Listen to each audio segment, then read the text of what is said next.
Welcome to another episode of A11Y Insights. I'm Eugene Wu. I'm the CEO of Venngage.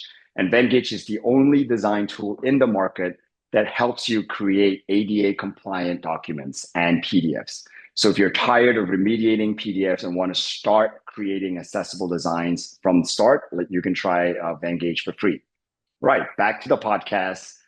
Today's guest is John McKenzie. John is the Executive Director of the Division of Academic Innovations at UNT Health Science Center. John and his team have played an integral role in the launch of more than a dozen online degree programs at HSC. John also administers HSC Learning Plus, which is a micro-credentialing program. And from what I hear, has over 50,000 learners per year. John has been with HSC for about 7 years, and prior to that was a professor of communications for many years, teaching at both University of Texas, Austin and Lakeland University in Wisconsin. John holds multiple master's degrees, a MS in Learning Technologies from the University of North Texas, and an MA in Communications from Texas A&M. Welcome, John. Thank you for having me. I'm excited to be here. Thank you. So I always start out with the same question. How did you begin your journey into accessibility? Since this is an accessibility podcast, that's always my first question. Absolutely. And I love that question because it's deceptively deep too. I can think of, one way of answering that question is, well, I sought out a digital accessibility certification, but, I think there's another layer to that question, which is, how did I become interested in accessibility in the first place? And for me, I think a huge portion of my career in general has been about how do I serve the common good, and what does it look like to be the most inclusive version of that, or to support the most inclusive version of that for all people. And so even prior to working in what I do now with instructional design and digital accessibility and academic innovation, it was already an interest of me to make sure that all possible audiences, stakeholders, clients, users, learners were included in the kinds of work that I do. And for digital accessibility specifically, it really got started for me with an outreach to the Texas Distance Learning Association when they offered an accessibility certification course, a digital accessibility certification course, which I took. And I saw it as an opportunity to fill in some skills gaps that I wanted to address. And you mentioned document remediation just a minute ago, and that was one of those, So here's an example of an inaccessible PowerPoint. How do you make it accessible? Here's an example of an accessible PDF. How do I make it accessible? And so on and so forth for all kinds of different digital artifacts. And so that was a kind of origin point to integrating digital accessibility with my work. And what came next was, I was working at the university and in a position where I had some insight into the current state of accessibility at the university, and took what I had learned and essentially put out that, hey, we should make some tweaks, some adjustments to our practices here to ensure better accessibility for all of our learners, all of our students. It's really cool that you actually took a course on document remediation. That's something that I'm specifically very familiar with, but we might go into that a little bit more later on. I do want to talk a bit about using plain language in communications, because as from my own experience, doctors, medical staff, especially and academics are kind of notorious for not using plain language. And you recently had a project that that won an award, ClearMark award. So can you tell us a little about plain language and why it's so important? Yeah, absolutely. And I will tap into my original communication background to help answer that too. And I think it has a lot to do with audience analysis. Anytime you give any kind of presentation, any kind of teaching, any kind of communication, it's really critical to meet your audience where they're at. Right. And when you are targeting a broad audience, you want to make sure that the way that you communicate isn't accidentally cutting off a part of that key constituency that you're looking for, that key audience that you're looking for. So the ClearMark Award project was exciting to work with. We had target audiences that were of varying levels of health literacy. And so we actually had a plain language specialist from the University of Arkansas Medical Sciences, Katie Leith, work with us on a project to essentially address that and ensure that how we were scripting out the learning materials was appropriate for that full spectrum of audience that we were going to have. And so is this communication with the patient, directly to the patient, or was this instructions to the medical staff and doctors on how to communicate better with the patient? Yeah, so this was an interesting kind of exercise for us. So the project originated as we wanted to build an asynchronous online module for patients that were coming into the VA, the VA clinics. And the goal was to give better information about how to prepare for a doctor's visit. And in doing so, essentially be able to get better healthcare as a result of their preparation. And of course, you're walking a line between how do I make sure that I'm reaching my full audience without also potentially going too far and providing too basic of information, right? So the use of a plain language specialist like Katie Leith is and what's for that project was essential for helping us to walk that line, that very fine line. Okay. And I absolutely see it as a component of accessibility as well to consider what does my audience already know, what do they not know, and what language is going to be the most effective at reaching them and teaching them. Just because we have jargon and terminology that we have kind of a specialized system for learning and knowing and communicating with each other every day doesn't necessarily mean that that same jargon and terminology is going to be the best way to get a message out to a different audience. And so for this case, we built this module, and for the rollout in the VA, it actually and this was a huge credit to the VA staff. Dr. Dorothy Sanders Thompson, we were working with very closely as well.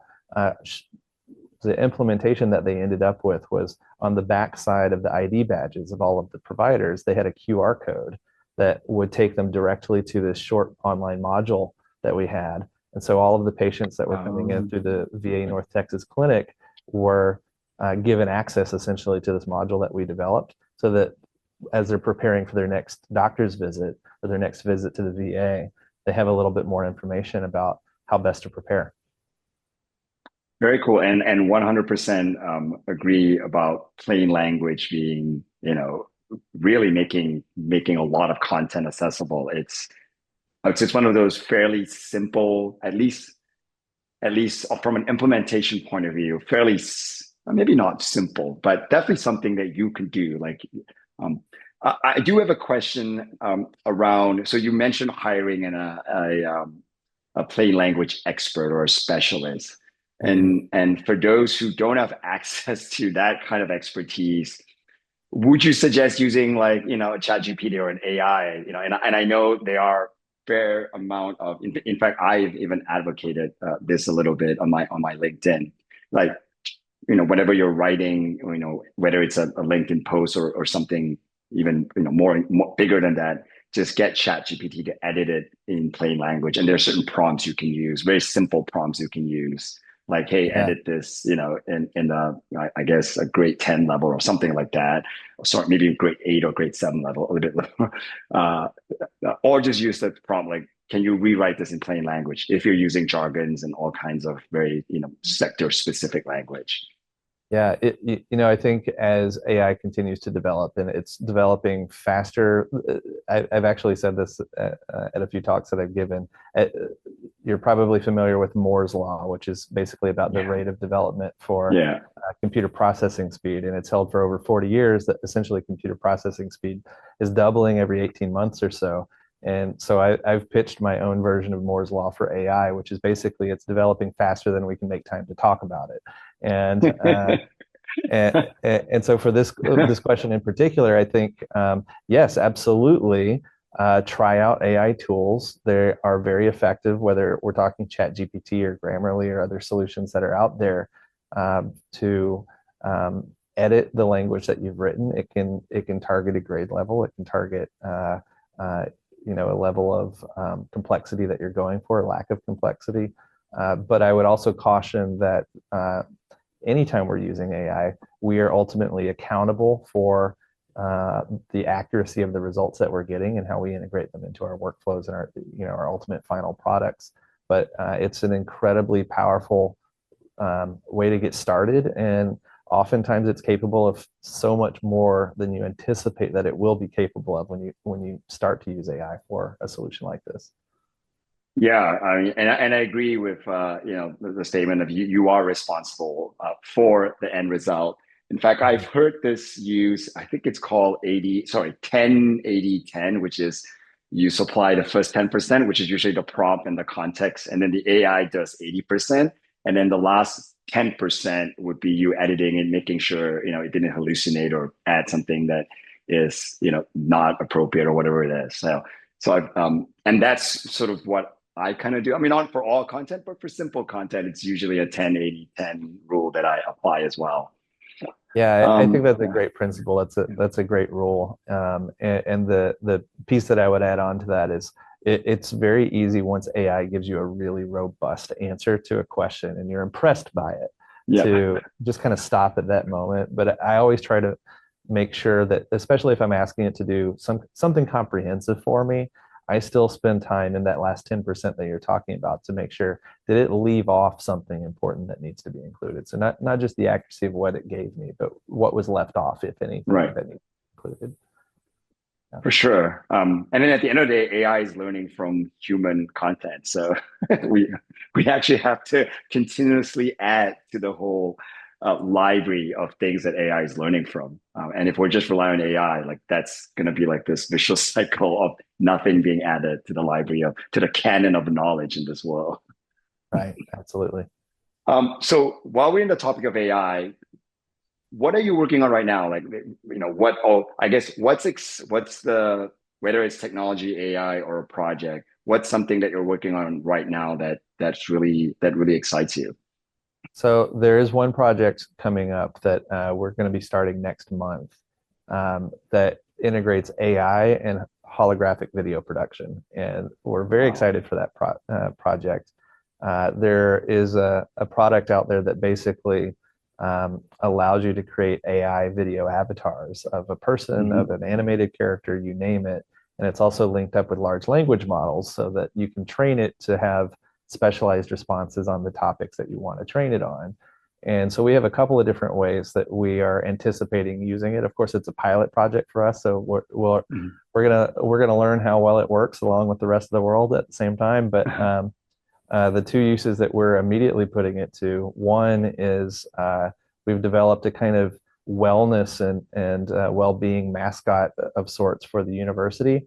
And so I want to try out training it on an LLM to provide wellness advice, wellness tips, wellness feedback for our students so that as you walk into the library, you may see this device and be able to walk up to it and say, hey, give me a wellness tip for the day. And it would be able to generate something like that. And that to me feels relatively straightforward to implement because it's an animated character. We've already got the rigging up for the lip syncing and everything else. And we've got to just train the LLM on the content that we want. The one that's more complicated to pull off, but I'm very excited for, is in health science centers and in medical schools. And I don't know how familiar you are with all of what goes on in a medical school, but it's a very common practice to train students with what are called standardized patients. And these are people who come in at designated times and hours who have been trained to essentially pretend to have certain medical conditions, health conditions, so that students can practice having a patient encounter before they, go on to see real patients. And there's a lot of wonderful things that that kind of practice accomplishes, which is why it's universal in medical schools and health science centers. But one downside is that kind of encounter is only available when the standardized patient, the human being, is present. So I want to create with our team a holographic standardized patient. Very So cool. I could at any time train this standardized patient to Right. have whatever condition that I'm looking for, interact with a student in whichever way that I'm looking for, and have a simulated patient encounter that's available 24/7 whenever the student needs availability to come and practice with a patient. Wow, that sounds really cool. And it's can you share what company or technology you're using for the hologram Yeah, projections? the company is called Dr. Hologram, and Okay. they are definitely making the rounds. You'll find them at all kinds of ed tech conferences right now, Okay. and I saw them at AI4 2024 in Okay. Las Vegas in August when Okay. I was there for a conference as well. Very cool. I recently saw the Zuckerberg demo with his glasses, where it's not a holographic projection, but it's projected in the glass Yeah, in the actual. I don't know if you saw that, yeah, I and didn't, it was I pretty haven't cool. seen, Yeah. yeah, I haven't seen him using it, but I know exactly what you're talking about. That augmented reality glasses. Yeah, yeah. And you Yeah, could have that's fun. avatars and obviously, train them, with an LLM to do a variety of things. And very similar use case. You could train them for similar use cases, except you don't have, you're wearing the glasses, I guess. So when he Right. did that demo, I was like, that's pretty cool. It is pretty cool, definitely. Right. Let's kind of switch gears a little bit and talk about, well, let's go back to accessibility and the university. How do you build a coalition around accessibility in a university? Yeah, that's a great question, and I think to back up to the beginning, the real question starts off with how do you find pockets of interest in accessibility around campus, and then what do you do with it, right? So for us, um, there is sometimes a kind of misconception that is easy to dismiss once you actually address it, which is as a medical school, a health science center, a graduate only institution, those kinds of things. For some people, some of the time, there's a sense of um, people with disabilities and learning differences have not necessarily matriculated their way up to the kinds of programs that we do, right? So people with hearing impairment or vision impairment aren't necessarily seeking to become doctors or other health providers, that kind of thing. And that's a major misconception, and it's demonstrably untrue, and we have data that can show that that's untrue. Um, so the first component is just surfacing the truth, which is at any institution of higher education and really any workplace, there are people with differences that require some consideration and some accommodation that really is not that difficult to implement. And so for us, we started looking initially at video accessibility and just captioning. And while that sounds very straightforward to implement a solution, we record every lecture on this campus and are generating about 6,500 hours of video a year. And so when you start looking at captioning 6,500 hours of video a year, you start to realize there's an economy challenge here as well. Like how do we Right. afford captioning 6,500 hours of video per year? And so we started looking into various solutions. We use a captioning provider. We got some bulk discount rates and all of these sorts of things. But just initially, one of the questions that starts to emerge is how many people are we really serving with this heavy of a lift potentially?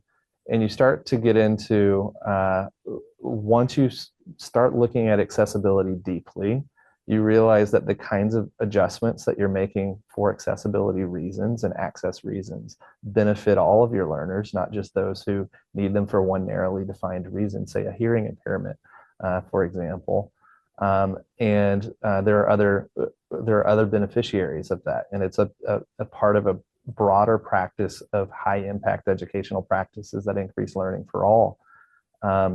Another example that I absolutely love that this happened. We have a weekly faculty development session every Wednesday morning for 2 hours with our medical school faculty.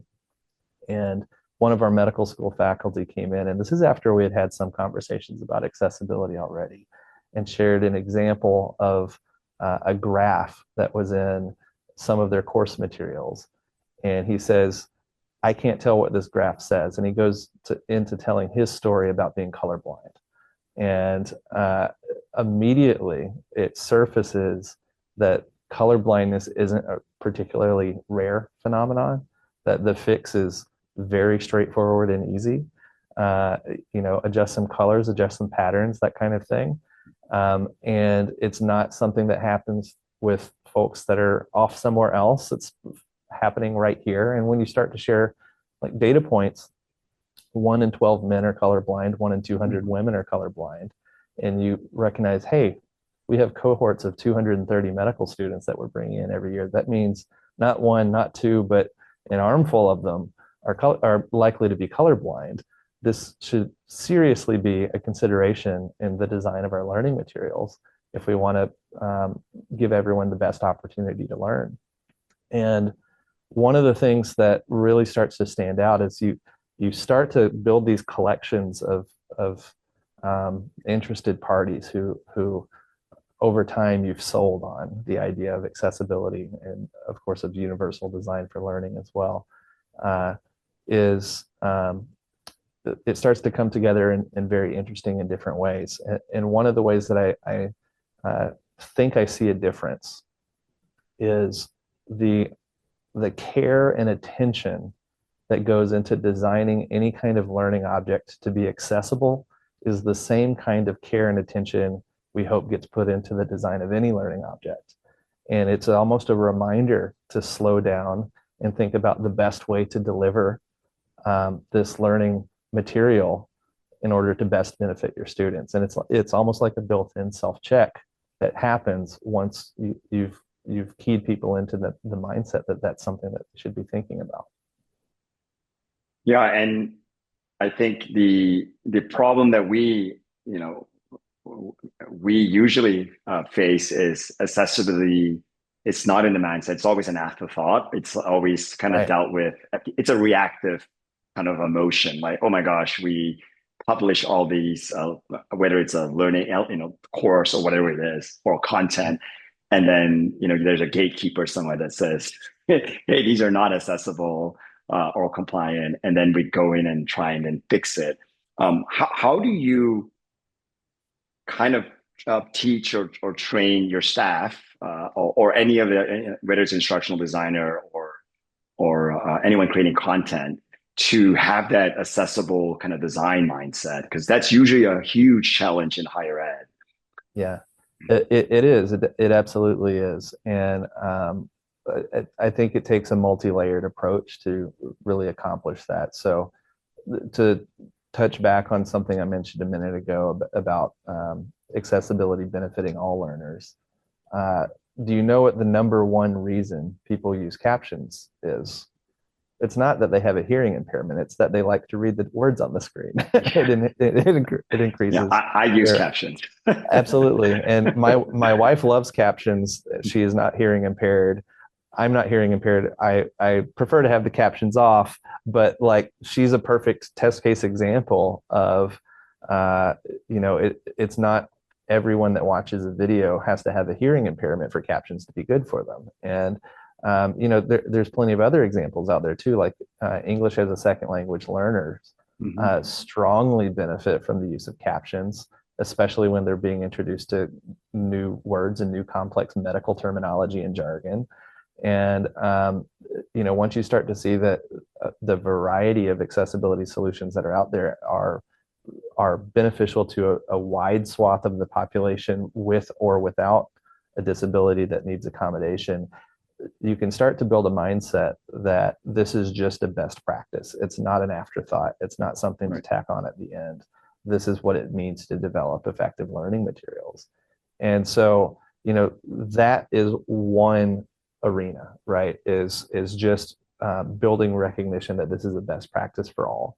A second arena is how do you prep the team, whatever team that may be, to design accessible materials. So for us, we make it a requirement anytime we hire a new instructional designer. One of the first things that we have them do, if they're not already, is they become a certified digital accessibility specialist. Okay. We pay to put them in the course, and give them allocated time at work to complete the course. And now we have what feels like an army of digital accessibility specialists on our team, about 10 or so, that are helping the campus as a whole with accessibility. Here, at least, anytime there's a new course being developed, we partner an instructional designer with the faculty member, and they go through from A to B, start to finish, design the entire course together. And so that ends up meaning that accessibility expertise and knowledge, and that expectation that we have on our team that we are designing accessible learning materials, makes its way into all of the courses on the campus. And then the third angle, I think, is how do we secure the resources that we need from the university or from any institution that you might be working at. And I think that's where you really make a strong case in two different arenas. One is mission focused, and the other is finance focused. And the mission focused, I think, is especially easy that we're, given that we are at a health science center. A huge portion of our mission and purpose is to provide for the health of our community. And what better way to live up to that mission than to do that internally as well, and ensure that we have accessible learning materials, which are a part of the overall health of our internal community with our own students, our own leadership, our own employees, and so forth. And then on the finance side, I think it becomes apparent very quickly once you start to gather information about, hey, what else is going on in the landscape of higher education around accessibility, to be able to make the case that it's actually far more affordable to be proactive and design accessible learning materials than it is to be subject to a lawsuit around a lack of accessibility. And it's financially sustainable. It is financially responsible. It's a risk management strategy. And I think framing it in those terms alongside with how does this solution help us fulfill our mission, that's really key. And I think it's that relationship between those two that really hits a home run argument when you can say, hey, look at this. This is a way we can fulfill our mission and be financially responsible and sustainable in the way that we do so. Yeah, I agree 100%. I do want to ask about the role of basically what I call infrastructure and acting as a guardrail for accessibility, or maybe against inaccessibility. And I think one example, if we go back to captions, is on YouTube, you can just turn on auto captions. Right. And it's just automatically generated for all their videos. It's not 100% accurate, but I would say it's good enough for them. It's good enough. And so that's an example of guardrails. And I think in like a CMS or LMS, you can have templates that are sort of baked. You have some pre-baked accessible templates. And then if someone is just an instructional designer is creating from that template, by default, it's maybe like 80%, let's say 80%, 90% accessible. And so the effort is a lot less than starting something from scratch without any guardrails or templates available. Do you have examples of those in your university? Yeah, absolutely. So with all of our academic programs, something that we put in place years ago now, and thank goodness we did, is common course templates. So these templates are designed to be accessible from the get-go, to streamline navigation, to reduce cognitive load for learners. And anytime there's a new course within the program, we make sure that it's designed into this template. And the way that we describe it is it's a common starting place. It's not necessarily a common ending place. So faculty still have all of the freedom to customize and build and add what they need to within the program. But one of the things that we're establishing is by that commonality within a single program, students spend more time learning what they're supposed to be learning as opposed to learning, now, how do I get around this course again? How do I make Right.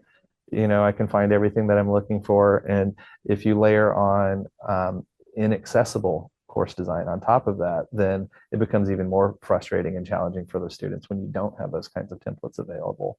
And so starting from a template, it is so much faster to have designed the layout once and have designed it well, to be accessible and to reduce cognitive load and to be well organized, than it is to do that from scratch every single time you have a new course. It's also just a better practice in general. It's not even only about saving time. It's also, it prevents mistakes. It prevents errors Right. along the way. Yeah, those are great example. And I think that comment you made about having the template, but it is a fine balance between being too rigid and then kind of not giving the freedom to the content creator and taking away, because you do hear complaints from IDs or staff saying like, oh, I cannot add any colors, or do I have to have this really boring text only presentation so that it's accessible? And you get pushbacks like that. And yeah, I don't know if you have experience with the counter argument to having these templates on creativity and freedom to do what they want to do. Yeah, I think anybody working in the space has encountered that at least once, right? And I think the way to head that off is it's really about how you communicate about it. And if you approach it saying, design your course, design your learning materials to follow this template very strictly, then you're not going to have nearly the same impact or buy-in if you say, hey, we've designed something to help you get started. And we've built a layout for you. We can customize that layout to your preferences along the way. But this way, at least you and your students within this program and your fellow faculty members have a common starting place, so that a lot of the heavy lifting that you might initially otherwise need to do, we've taken care of for you, and still are allowing that range of freedom that you want when you're a creative professional or you're a creative lecturer or instructor, faculty member, and you want to do something unique and interesting as well. Yeah, that's a very good point. It's a lot of it is it's all about messaging and positioning. Right. I want to ask you about tools. I think, at the end of the day, our audience is always thinking about practical things they can do. What are some of your favorite tools when it comes to, I'd say, accessibility and also educating and creating courses in general? What are, yeah. Yeah, absolutely. We're very fortunate to have a pretty broad selection of tools at HSC. For accessibility specifically, and then I'll kind of work backwards from there. We use a tool called Ally that many will be familiar with. It directly integrates with the learning management system. We're a Canvas institution. Canvas, I would give another plug for, is another example of a good tool that has some built-in accessibility features. But the way we use Ally, I'll spend just a little bit of time there, is it scans the entire learning management system sorted by semester to find accessibility issues in need of remediation. And that has been such an incredible resource for us as we seek to go back to materials that were created, sometimes years ago, that are just getting small tweaks each year, small updates each year, to say, if we fix this today, whatever that issue that comes up is, that same fix is going to apply when 90% of this resource is used again next year, or this, the year after that, and so forth. And so we were able to take, Ally and scan our entire learning management system and find all of the issues in need of remediation that existed. And we have a full-time digital accessibility specialist on staff who essentially was remediating documents, pages, et cetera, behind the scenes, oftentimes without the faculty even necessarily needing to know that this was happening, to make small tweaks that didn't change necessarily anything about the appearance of the document, but would make them more accessible. Things like adding in header structures and ensuring that videos had captions, ensuring that images had alt texts that were meaningful, all of these kinds of things. And just slowly over time, this has accumulated to just a massive improvement in the overall accessibility of the learning materials we give our campus as a whole. So that's Ally. Canvas is of course, another tool that we use. They have a built-in accessibility checker. It tends to work at the page level instead of the institution level, but it's wonderful when faculty are building that they have a button that they can use to essentially check for accessibility issues that may emerge as they're making changes in their course pages. We use Verbit for a captioning solution. We use human transcription for all of our video content. And essentially what they're doing is they have an AI, a machine learning kind of first pass over the video, and then a person goes through and revises those AI generated captions to be even more accurate. And what we have found is, earlier you were talking about YouTube automatic captioning. When you don't have complex jargon and you're speaking in unaccented English, then the automatic captions are pretty effective. But when you add in complex medical terminology, and especially if you add in a heavily accented speaker on top of the complex medical jargon, then you start to run into a problem with automatically generated captions, right? And so we still ensure that human layer of transcription is a part of our process as well. And we actually worked with Canvas and Verbit together around a year ago for their video hosting platform, Canvas Studio, to be integrated with third-party captioning providers for the first time. We were one of the testers for that process for them. And there's just a wealth of other tools that we love to use. One of my personal favorites is a unfortunately little-known tool called H5P, which is basically for building interactive elements within course pages that can be embedded as iframes on those pages. So everything from drag and drop activities to hotspot activities to simple multiple choice kinds of things. But it's essentially a way of putting in a low stakes self-check question for a little bit of interaction on a page for a course that has some complex material somewhere on that page. So it's helpful for those checks for understanding, and it has built-in accessibility features as well. So I could go on for 2 or 3 hours just on tools that we're using, but I promise I won't. I'll stop here. Okay, yeah, I'm not going to ask you about AI tools because as you've mentioned earlier, the speed of the speed of innovation and new tools.